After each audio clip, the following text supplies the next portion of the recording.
குழந்தைகிட்ட time spend பண்ணுறேங்கிறீங்க. எவ்வளோ தவறான வார்த்தை அது.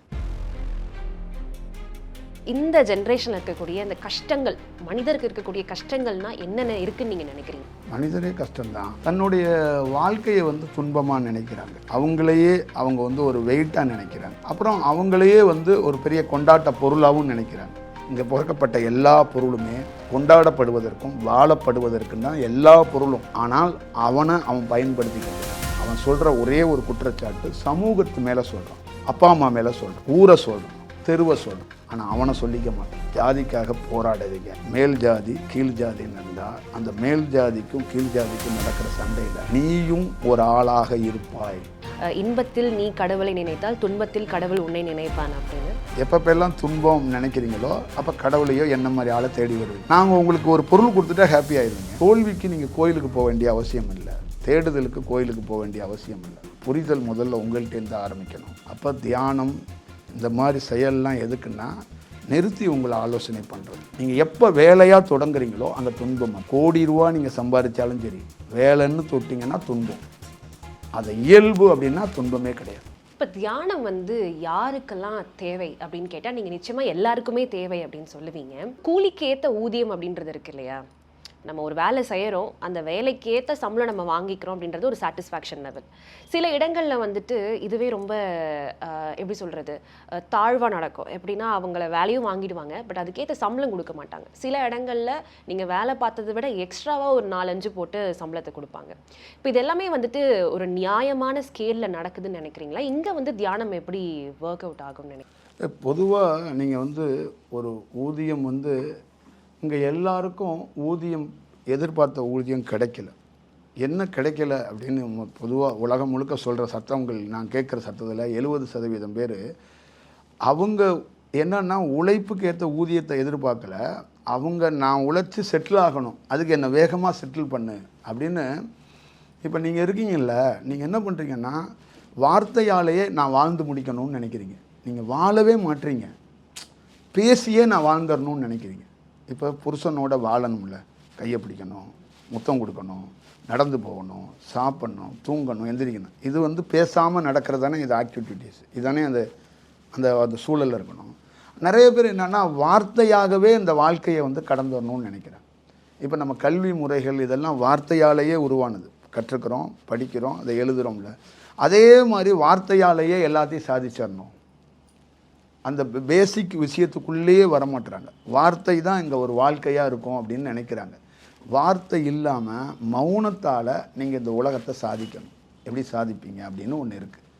அப்போ நீங்கள் எதிர்பார்க்குற ஊதியம் அங்கே கிடைக்கணும் அப்படிங்கிறதுக்கு முன்னாடி நீங்கள் அந்த ஊதியத்துக்கு சரியான நபரா, அது சரியாக இருக்கா அப்படிங்கிறத அதை நீங்கள் யோசிக்க தொடங்கணும் அப்படிங்கிறது ஒரு விஷயம். அப்போ ஒரு காலகட்டத்தில் அந்த மாதிரி நீங்கள் யோசிக்க தொடங்கும்போது, உங்களுடைய வேலைகள் மேம்படும் போது, உங்களுக்குள்ளேருந்து புது சிந்தனைகள் வரும்போது, அங்கே என்ன ஆகும் அந்த நிறுவனத்தில்னா, சம்பளத்தை தாண்டி பணத்தை தாண்டி உங்கள் மேலே ஒரு பெரிய பொறுப்பு வரும். இந்த பாப்பா ஏதோ ஒரு பெரிய லெவலில் ஒரு யோசிக்குது, இது பண்ணுற வேலைகள் புதுசாக இருக்குது அப்படிங்கும்போது அங்கே சம்பள உயர்வு கிடையாது, உங்களுக்கு பதவி உயர்வு கிடைக்கும். புரியுதுங்களா? அதுதான் இப்போ நான் தியானம் பண்ண போனேன். அங்கே காடுகளில் டெக்னிக்கில் கற்றுக்கலை. வார்த்தைங்கிறது டெக்னிக். காற்று இப்படி வருது, இப்படி போகுது அப்படிங்கிறது டெக்னிக். அப்போ நான் எனக்குள்ள மௌனம் நிகழ நிகழ நிகழ நிகழ அப்போ அங்கே அந்த காடு என்ன மாதிரி தீர்மானிக்குதுன்னா, எல்லா சூழலுக்குள்ளேயும் இவன் அந்த மௌனத்தில் இதோட மெர்ஜ் பண்ண தான் பார்க்குறான். அப்போ இவன் எக்ஸாம் எழுத வரல, முதல்ல எக்ஸாமுக்கு ஹாலை அப்சர்வ் பண்ணுறான். ஹாலை தனக்குள்ளே உள்ளே கொண்டு வர ட்ரை பண்ணுறான். இவன் கொஸ்டின் எழுத வந்த மாணவன் அல்ல. இவன் 3 வருஷம் படிக்க வந்த கோர்ஸ் கிடையாது. அண்ணா யூனிவர்சிட்டியை முழுங்க வந்த மாணவன். மொத்தமாக நான் சாப்பிட்றேன் அண்ணா யூனிவர்சிட்டி, அதுக்கப்புறம் எனக்கு ஒரு மார்க் போடுங்க அப்படிங்கிறது தான் அது விஷயம். அப்போ அந்த காடு ஒரு இடத்துல அந்த சூழல் இவரோட மெர்ஜாது. அப்போ ஒருத்தன் போகிறவன், அந்த வழிபோக்கனாக போகிறவன், எது காடு எது முனிவர்னே கண்டுபிடிக்க முடியும். அப்போ என்ன, நீங்கள் எது தியானம் எது மனிதர்? நீங்கள் உங்களுக்குள்ள தியானம் தனியாக மனிதர்கள் தனியாக இல்லை அப்படிங்கிறதுக்காக தான் நாங்கள் எப்பயுமே தியானமாகவே இருக்கிறோம். அப்போ உங்களுக்குள்ள அது இல்லை. அப்போ இல்லாத பட்சத்தில் நீங்கள் என்ன பண்ணுறீங்கன்னா, ஒரு எவ்வளோ உழைச்சாலும் 2,00,000 ரூபா சம்பளம் கொடுத்தா கூட இன்னொரு 10,000 சேர்த்து கொடுக்கலாம் அப்படின்னு உங்களுக்குள்ளே ஒரு தாட்டு வருது.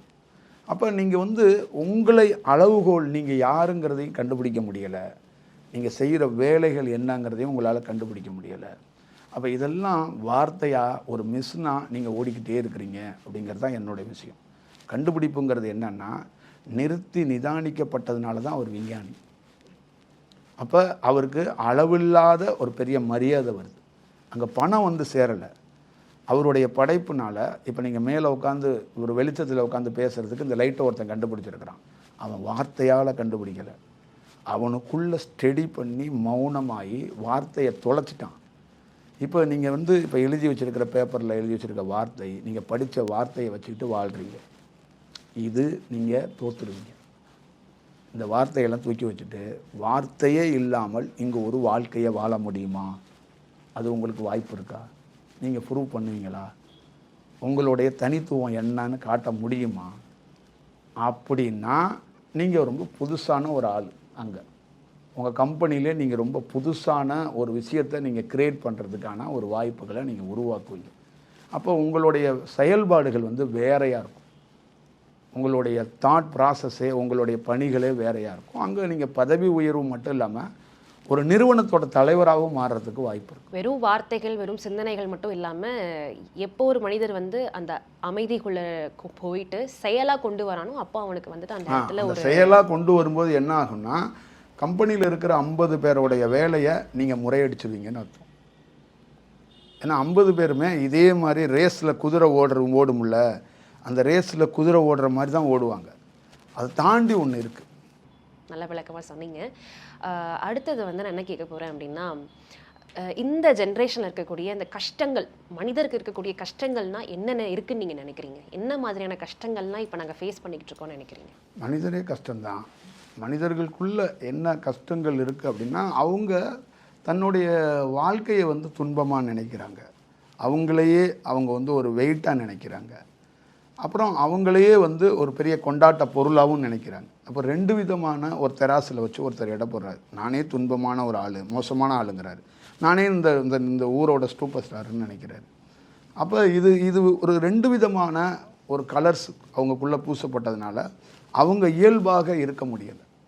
இப்போ உங்களை நல்லவர் கெட்டவர்னு நீங்கள் பேசுகிறத வச்சு கண்டுபிடிக்கக்கூடாது. உங்களுக்கே தெரியணும் நான் நல்லவனா கெட்டவனா. எனக்கு தெரிய வேண்டிய அவசியம் கிடையாது. இப்போ நான் நல்லவங்களா கெட்டவங்களான்னு உங்களை தெரியுமா அப்படின்னா, நீங்கள் நல்லவர்னு சும்மா நீங்களாக சொல்லிடுவீங்க. அது இல்லை அப்படிங்கிறது. அப்போ நீங்கள் நல்லவர்னா உங்களுடைய பணி வந்து சொல்லும். புரியுதுங்களா? அதுதான் நல்லவர்கள். இப்போ நாம் பிரச்சாரம் பண்ணக்கூடாது, நான் நல்லவர், என் கூட ஒரு 5 பேரை வச்சுக்கிட்டு அவர் நல்லவர்னு சொல்லக்கூடாது. உங்கள் பணி சொல்லணும் நீங்கள் யாருன்னு. அப்போ உங்களுக்குள்ளே நீங்கள் நல்லவர் கெட்டவரை கண்டுபிடிக்க கற்றுக்கணும். அப்போ நல்லவர் கெட்டவரை நீங்கள் வெளியில் தேடுறீங்க. அதனால தான் தோல்வியும் சந்திக்கிறீங்க, துன்பத்தையும் சந்திக்கிறீங்க. நல்லவர் கெட்டவர் வெளியில் இல்லை, நீங்கள் நல்லவராக கெட்டவர். உள்ளே நல்லவர் இருக்கிறாரு, கெட்டவர் இருக்கிறாரு. அவரை நல்லவரை காலையில் பகலில் யூஸ் பண்ண போகிறீங்களா, இல்லை நைட்டில் யூஸ் பண்ண போகிறீங்களா? இப்போ கெட்டவரை ஃபுல் டே யூஸ் பண்ண போகிறீங்களா, குறைச்சிக்க போகிறீங்களா அப்படிங்கிறத நீங்கள் தீர்மானிச்சிங்கன்னா ஒரு லைஃப்பில் நீங்கள் வந்து பிறந்தது வீணடிக்காமல் ஒரு வரலாறாக மாறுவீங்க. இங்கே பிறக்கப்பட்ட எல்லா பொருளுமே கொண்டாடப்படுவதற்கும் வாழப்படுவதற்கும் தான் எல்லா பொருளும். இங்கே இருக்கிற எந்த பொருளுமே ஒரு கீழ்மையான பொருள் அல்ல. எல்லா மனிதனும் வாழ பிறந்தவன். ஆனால் அவன் பயன்படுத்திக்கிறது இல்லை. அவன் சொல்கிற ஒரே ஒரு குற்றச்சாட்டு சமூகத்து மேலே சொல்கிறான், அப்பா அம்மா மேலே சொல்கிறான், ஊரை சொல்கிறான், தெருவை சொல்கிறான், நாட்டுடைய தலைவர்களை சொல்கிறான். ஆனால் அவனை சொல்லிக்க மாட்டான். அப்படியே அவனை சொன்னாலும் சில வார்த்தைகளை சொல்லிக்கிட்டு அதை போக மாட்டான். நான் எப்பயும் சொன்னது தான், ஜாதிக்காக போராடாதீங்க. மேல் ஜாதி கீழ் ஜாதின்னு இருந்தால் அந்த மேல் ஜாதிக்கும் கீழ் ஜாதிக்கும் நடக்கிற சண்டையில் நீயும் ஒரு ஆளாக இருப்பாய். அவன் கோவப்படுறதுக்கு நீ ஒரு காரணமாக எங்கேயோ ஒரு இடத்துல இருந்திருப்ப. அதுங்கிறத நீ பார்க்கணும். அப்போ தான் அந்த சண்டைக்கு தீர்வு கிடைக்கும். அதை விட்டுட்டு நீங்கள் வேறு மாதிரி பார்த்தீங்கன்னா தீர்வு கிடைக்காது. அதுங்கிறத நீங்கள் வந்து உறுதியாக பார்த்துக்கணும். அப்போ வாழ்க்கையில் எதிரில் இருக்கிறவரை நல்லவர் கெட்டவர்னு பார்க்குறதோட நீங்கள் நல்லவராக கெட்டவரான்னு கண்டுபிடிங்க. உங்கள் வாழ்க்கை மாறுதா இல்லையான்னு மட்டும் நீங்கள் பாருங்கள். எதையோ பயன்படுத்தணும்னு நினைக்கிறோம் இந்த ஜென்ரேஷனில். பட் நம்மளை நாமே வந்து பயன்படுத்திக்கணும் அப்படின்றது இந்த ஒரு நீங்கள் உங்களை பயன்படுத்துறதுக்காக தான் உங்கள் அம்மா கஷ்டப்பட்டு உங்களை 10 மாதம் சுமந்தாங்க, 9 மாதம் சொச்சம் சுமக்கிறாங்க. அப்போ நீங்கள் உங்களையே நீங்கள் பயன்படுத்தலைன்னா வேற யார் பயன்படுத்துவா? சரியான வார்த்தைகள். ஒரு கோட் ஒன்று சொல்லுவாங்க இல்லையா, இன்பத்தில் நீ கடவுளை நினைத்தால் துன்பத்தில் கடவுள் உன்னை நினைப்பான் அப்படின்னு. ஸோ கஷ்டத்தில் இருக்கும் போது மட்டும்தான் நாங்கள் எல்லாருமே கடவுளையும் சரி இல்லை ஏதோ ஒரு விதமான ஒரு சொல்யூஷனை வந்து நாங்கள் தேடுவோம். பட் சந்தோஷமாக இருக்கும் போது அந்த பக்கம் யாருமே திரும்பி பார்க்கறது கிடையாது. இப்போ அந்த மாதிரி வெறும் கஷ்டப்படுறவங்களுக்கு மட்டும்தான் தியானம் அவசியம் அப்படின்னு நினைக்கிறீங்களா, இல்லை சந்தோஷமாக எந்த ஒரு பிரச்சனையும் இல்லாத மனிதனுக்கும் தியானம் வந்து தேவையான ஒன்று நினைக்கிறீங்களா? இப்போ நீங்கள் இருக்கிறீங்கல்ல, உங்கள் வாழ்க்கையில் நீங்களே வச்சுக்கோங்க, எப்போ இது ஒரு வேலைன்னு நீங்கள் தொட்டிங்களோ அப்போவே நீங்கள் வந்து துன்பம்தான். இது வேலை இல்லை, என்னுடைய இயல்பு, என்னுடைய நேச்சரு. ஒருத்தரை பார்த்து ஒரு கான்வர்சேஷன் பண்ண போகிறேன், ஒரு 1/2 அன் ஹவர் 1 ஹவர் கூட ஆகும் அப்படின்னு நினச்சிங்கன்னா அது வேலை இல்லை. அப்போ எப்பப்பெல்லாம் நீங்கள் வேலை, எப்பப்பெல்லாம் துன்பம் நினைக்கிறீங்களோ அப்போ கடவுளையோ என்ன மாதிரி ஆளை தேடி வருவீங்க. நாங்கள் உங்களுக்கு ஒரு பொருள் கொடுத்துட்டா ஹாப்பி ஆயிடுவீங்க. ஒரு பொருள் கொடுக்கலன்னா எங்களையும் நீங்கள் வந்து மாற்றிடுவீங்க, இல்லைன்னா ஏமாற்றிட்டாரு, திட்டிட்டு ஏதோ ஒரு சரியில்லை, நாங்கள் எதிர்பார்த்தது இல்லை அப்படின்றீங்க. அது உங்களுக்கு ஒரு துன்பமாக தான் இருக்கும். இப்போ ஒருத்தரை நம்ம ஃபாலோ பண்ணுறோம், அவர் நமக்கு ஏற்ற மாதிரி ஃபேவராக இல்லைன்னா நாம் அங்கே துன்பப்படுறோம். நான் வந்து என் லைஃபே வந்து ஒரு ஒரு ஒரு ஒரு ரிஸ்க் எடுத்து உங்களுக்கு கூட வந்தேனே, நான் வந்து என்னோடய லைஃபையே உங்கள்கிட்ட கொடுத்தேனே, நீங்கள் வந்து என்ன இப்படி பண்ணிட்டீங்க அப்படின்னு வந்து சொல்கிறாங்க. அப்போ லைஃப்பை கொடுத்தனேங்கிறதோட அந்த எதிர்பார்ப்பு இல்லாமல் இயல்பாக வந்திருந்தீங்கன்னா ஏன் லைஃப்பை கொடுக்க போகிறீங்க அப்படிங்கிறது தானே. இப்போ நான் வந்தேன், உங்கள் கூட பயணம் பண்ணேன், நான் ஆசையே படலை, போனேன், ஆனால் நீங்கள் போகிற பாதையில் எனக்கு திருப்தியாக தெரியலை, அதனால் நான் இங்கேயே நின்றுக்கிட்டேன் அப்படின்னா அங்கே உங்களுக்கு தோல்வியே இல்லை.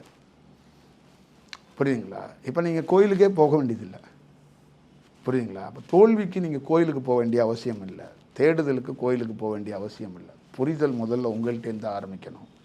அப்போ தியானம் இந்த மாதிரி செயல்லாம் எதுக்குன்னா நிறுத்தி உங்களை ஆலோசனை பண்ணுறது தான். புரியுதுங்களா? அவ்வளோதான் விஷயம். சுற்றி தனியாக இருக்குது, லைட்டு தனியாக இருக்குது, அதுக்குள்ளே இருக்க வெளிச்சம் தனியாக இருக்குது. மூணையும் பிரித்து பார்க்க கற்றுக்கணும். அப்போ உடலில் பல்வேறுபட்ட பிரிவுகளாக நம்ம வந்து பிரிஞ்சு கிடக்கிறோம், அதை எப்படி ஒன்று சேர்க்கறங்கிறது தான் தியானம். அதுதான் ஒரு நிலைன்னு சொல்லுவாங்க. அப்போ அந்த ஒரு நிலை வரும்போது வார்த்தைக்கு வேலை இல்லை, அங்கு தானாக மௌனம் இருக்கும். இப்போ என்றைக்காவது ஒரு நாள் வேகமாக சென்னை டிராஃபிக் மாதிரி நீங்கள் இல்லாமல் இயல்பாக ஒரு நாள் வேலை செஞ்சு பாருங்கள், நீங்கள் யாருன்னு உங்களுக்கே தெரியும். இந்த தருணம் நீங்கள் வேலை செய்ய வந்திருக்கீங்க, இது வேலை இல்லை அப்படின்னு நினச்சா ஒரு பியூட்டிஃபுல்லான உங்கள் இதயத்துலேருந்து ஒரு மலர் மலர்றதை உங்களால் பார்க்க முடியும். இதுதான் விஷயம். அப்போ நீங்கள் சாப்பிடும்போது, செல்ஃபோன் பயன்படுத்தும் போது, உங்கள் தாயாரோட பேசும்போது எல்லாமே வேலையாக போயிருக்கு. இப்போ என்ன சொல்லுவீங்க, குழந்தைகிட்ட டைம் ஸ்பெண்ட் பண்ணுறேங்கிறீங்க. எவ்வளோ தவறான வார்த்தை அது. ஒரு தாய் குழந்தையோட இருக்கிறது நேச்சர், அதை ஸ்பெண்ட் பண்ணுறேன் அப்படிங்கிறது, அப்பா சாட்டர்டே சண்டே உன்னோட தான் பார்ப்பேன் அப்படிங்கிறது அது சொல்லே கிடையாது, அது சரியான விஷயம் இல்லை. அப்போ அப்பாவுக்கும் பையனுக்கான ஒரு சிறு என்ன வேலை தான் நடக்குது. அங்கே ஒன்றும் உண்மையான அன்பு, பாசம், கருணை எல்லாம் நடக்கலை. இதை நீங்கள் புரியணும். என்றைக்காவது லைஃப்பில் நான் வந்து இந்த ஊரை மாற்றுறேன், உலகத்தை மாற்றுறேன், உங்களுக்கு ஒரு புரிதலில் வேலை பார்க்காதீங்க, பார்க்குற வேலையை இயல்பாக பயணிங்க. அப்போ இயல்பாக அந்த இடத்துக்குள்ளே போங்க.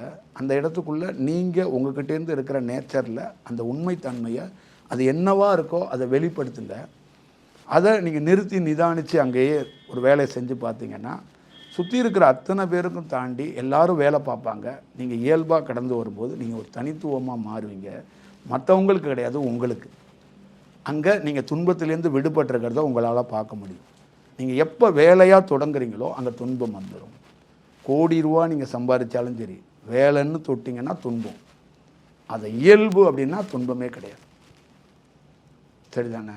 சரிதான். எது ஒன்றுத்தையுமே வந்துட்டு கட்டாயத்தின் பேர்லேயோ இல்லை ஒரு அழுத்தமாக ஒரு விஷயத்தை வந்து செய்யாதீங்க அப்படின்னு சொல்லி மீண்டும் இதுவும் வார்த்தை தான், இதுவும் வார்த்தை தான். கட்டாயம், அழுத்தம் இதெல்லாம் வார்த்தை தான். நம்ம மனிதர்களாக வார்த்தையை அப்ளை பண்ணிக்கிட்டே இருப்போம். புரியுதுங்களா? அது இல்லை அப்படிங்கிறது தான் இயல்பான. இன்றைக்கி நான் ஒரு சேனலுக்குள்ளே போகிறேன், அந்த சேனலுக்குள்ளே நான் பாட்டில் எனக்கு கைக்குள்ளே எந்த பிளானும் கிடையாது. நான் போய் உட்கார்றேன், என்ன பேப்பர் வருதோ அதை நான் பார்த்துக்கிட்டு அந்த டைம் அவர் என்ன பேசுகிறாரோ அதை கவனித்து அதை உள்வாங்கி அதிலிருந்து 2 வார்த்தையை எடுத்து கேள்வியாக தொகுத்துக்கலாம். அப்போ நாம் வெளியிலேருந்து வார்த்தையை எடுக்க வேண்டாம், அங்கேயே வார்த்தை வரும். இப்போ இங்கேயே வார்த்தை வரும். இதுக்கு முன்னாடி நீங்கள் ஏன் வார்த்தையை எடுத்துக்கிட்டு வர்றீங்க?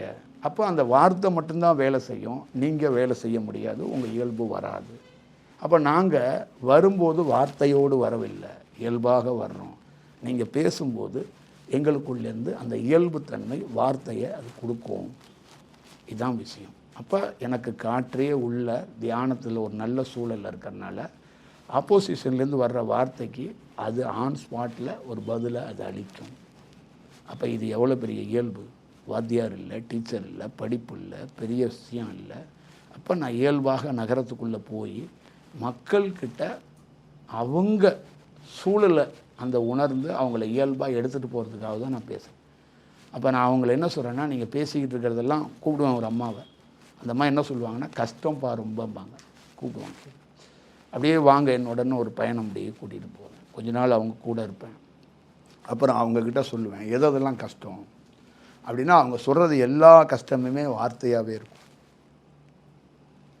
அதே ஒரு 2 நாள் அவங்க என் கூட இருக்கும்போது அந்த கஷ்டமே இருக்காது. எங்கே உங்கள் கஷ்டம்லாம் சொன்னீங்க காணோம்? எங்கே கஷ்டம்? நேற்று அழுதன்னீங்க, முந்தா நாள் அழுதன்னீங்க, இன்றைக்கெல்லாம் அழுவ காணுமே என்ன? சாமி உங்கள் கூட இருக்கும்போது அழுவ வரல, உங்கள் கூட இருக்கும்போது ஏதோ ஒரு ஃபீலாக இருக்குது, ஏதோ ஒரு நல்ல சூழல் இருக்குது அப்படின்னா, அப்போ அந்த கஷ்டங்கிறது பயம், வார்த்தை, அவங்க க்ரியேட் பண்ணிக்கிற சூழல். அப்போ ஒரு வாழ்க்கையில் ஒவ்வொரு மனிதனும் தன்னை க்ரியேட் பண்ணிக்கிறாங்க. கஷ்டம் வந்துடுமோ, ப்ராப்ளம் வந்துடுமோ, இந்த ப்ராப்ளத்தை எப்படி சால்வ் பண்ணுறது அப்படிங்கிறது. இதுதான் விஷயம். இது கொஞ்சம் புரியறது கஷ்டமாக இருக்கும், ஆனால் புரிஞ்சால் ஒரு தெளிவு இருக்கும் அப்படிங்கிறது நான் நம்புகிறேன். இன்றைக்கி நம்ம டெக் அண்ட் ஆல்சோ சயின்டிஃபிக்காக டெவலப்டான ஒரு உலகத்தில் வந்து வாழ்ந்துக்கிட்டு இருக்கோம். ஒரு மன நிம்மதியே இந்த டெக்னால குறையுதுன்னு நிறைய பேர் ஃபீல் பண்ணுறாங்க. இதுக்கு என்ன காரணமாக இருக்கும்னு நினைக்கிறீங்க?